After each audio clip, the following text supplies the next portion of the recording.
Priyanka గాంధీపై Delhi BJP నేత రమేష్ బిదూరి వ్యాఖ్యలు అవమానకరమన్నారు మంత్రి సీతక్క. రమేష్ బిదూరి వ్యాఖ్యలను మహిళలంతా ఖండించాలన్నారు. అనుచిత వ్యాఖ్యలు చేసిన బిదూరిని బీజేపీ సస్పెండ్ చేయాలన్నారు.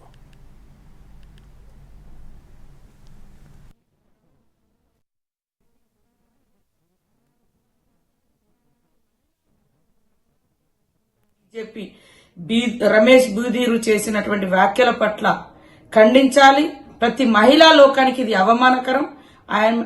ఆమె మీద అన్న వ్యాఖ్యలు కేవలం ప్రియాంక గాంధీ గారిని కాదు, వాళ్ళ మూఢత్వం, వాళ్ళ దురంకర పురుషాధిక్య భావజాలం అనువనున బీజేపీ నాయకుల మెదళ్లలో ఉంది.